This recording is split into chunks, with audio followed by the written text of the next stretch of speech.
ဒီဌာနေတထေးမကြီးဟာကျင်နာတက်ပြီးယူသားအေဂျင့်နဲ့ချွေးမတယောက်ကိုရှာချင်နေတာပါဒါကြောင့်တထေးမကြီးဟာတန်ရှင်းရဲ့အမျိုးသမီးအဖြစ်ဟန်ဆောင်ပြီးသူ့သားရဲ့ကုမ္ပဏီမှာရည်ရွယ်ချက်ရှိလာရောက်အလုပ်လုပ်ခဲ့ပါတယ်သူကုမ္ပဏီအဆောက်အုံထဲခြေချလိုက်တဲ့အချိန်မှာပဲမိန်းကလေးတယောက်နဲ့မတော်တဆတိုက်မိသွားပါတယ်ဒါပေမဲ့အဲ့ဒီမိန်းကလေးကသူ့ကိုလုံးဝအပြစ်မတင်တဲ့အပြင်တထေးမကြီးကိုပါပြန်ပြီးတောင်းပန်ခဲ့ပါတယ်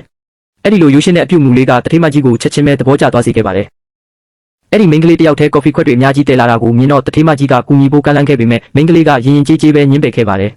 တထေးမကြီးရဲ့ယူနီဖောင်းပေါ်ကတန်ရှင်းရေးဝန်ထမ်းကပ်ပြားကိုမြင်တဲ့အခါမှာလဲမိန်းကလေးကတန်ရှင်းရေးအလုပ်ကိုလုံးဝအထင်မသေးပဲသူ့ကိုယ်သူနှွေးထွေးစွာမိတ်ဆက်ခဲ့ပါတယ်တထေးမကြီးဟာကုမ္ပဏီကိုအသေးရောက်လာတာဆိုတာသိသွားပြီးနောက်မှာတော့ကုမ္ပဏီပတ်ပတ်လဲကိုလိုက်ပြဖို့အထိကမ်းလှမ်းခဲ့ပါသေးတယ်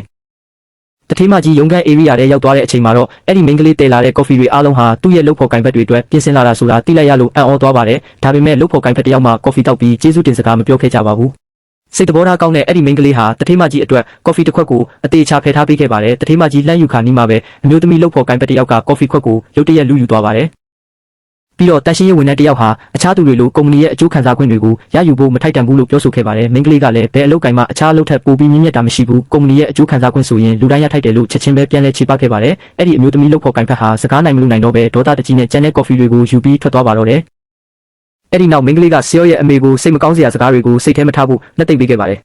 ဒါကဆေးရဲ့အမေကိုသူ့အပေါ်ပို့ပြီးတော့တောင်သဘောကျသွားစေခဲ့ပါတယ်နောက်တော့အလုပ်ဆင်းချိန်မှာမိန်းကလေးဟာအိမ်အောင်ဖက်ရှာဖွေရေးအေဂျင်စီတစ်ခုရဲ့အပြင်ဘက်မှာရက်နေတဲ့တထေးမကြီးကိုမတော်တဆတွေ့ခဲ့ပါတယ်တထေးမကြီးဟာလိမ်လည်လက်ဖျားသူတယောက်ကိုပတ်စံပေးဖို့ပြင်းနေတာကြောင့်မိန်းကလေးကအမြင်ပြေးသွားပြီးတားဆီးပေးခဲ့ပါတယ်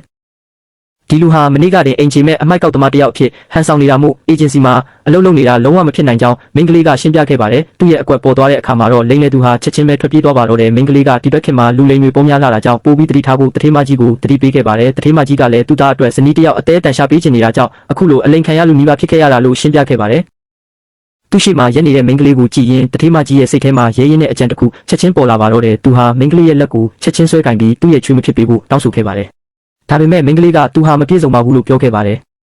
ကားလည်းမရှိအိမ်လည်းမရှိတဲ့အပြင်အမွာကလေးနှစ်ယောက်ကိုလည်းတယောက်တည်းပြုစုပြောထောင်နေရတာပါတထေးမကြီးရဲ့မျက်နှာအမူအရာကိုမြင်တော့မိန်းကလေးကသူ့ရဲ့နောက်ခံသမိုင်းကြောင်းကိုအထင်သေးတယ်လို့ထင်သွားခဲ့ပါတယ်ဒါကြောင့်တထေးမကြီးကိုအိမ်အောင်ဖက်ရှာဖွေရေးဝက်ဆိုက်မှာအကောင့်တစ်ခုဖွင့်ဖို့ကူညီပေးမယ်လို့ပြောခဲ့ပြီးတင့်တော်တဲ့ချွေးမတယောက်ရှာပေးမယ်လို့ပါကတိပေးခဲ့ပါတယ်တထေးမကြီးကတော့မိန်းကလေးကိုနည်းနည်းမှအထင်မသေးကြောင်းနဲ့မိန်းကလေးရဲ့ဘဝဘလောက်ပင်ပန်းဆင်းရဲလဲဆိုတာကိုတွေးပြီးစိတ်မကောင်းရုံသာဖြစ်မိကြောင်းပြန်ပြောခဲ့ပါတယ်ဒီအချက်ကတထေးမကြီးကိုအဲ့ဒီမိန်းကလေးအားသူ့မိသားစုဝင်တယောက်ဖြစ်လာစေဖို့ပို့လို့တောင်တလိထန်ချမိသွားစေခဲ့ပါတယ်နောက်တော့တထေးမကြီးဟာတားဖြစ်သူရဲ့ရုံးခန်းကိုသွားပြီးအဲ့ဒီမိန်းကလေးနဲ့ချင်းတွေ့ဖို့အတင်းအကျပ်တောင်းဆိုခဲ့ပါတယ်။ဟာမလိုလားပေမဲ့လည်းသဘောတူဖို့ကလွဲလို့အခြားရွေးချယ်စရာမရှိခဲ့ပါဘူး။ဒါပေမဲ့သူလုံးဝမျှော်လင့်မထားခဲ့တဲ့အရာကတော့အဲ့ဒီမိန်းကလေးဟာသူ့အချိန်ကြာကြီးလိုက်ရှာနေခဲ့ရတဲ့တူးလေးတော့သူဖြစ်နေခဲ့တာပါပဲ။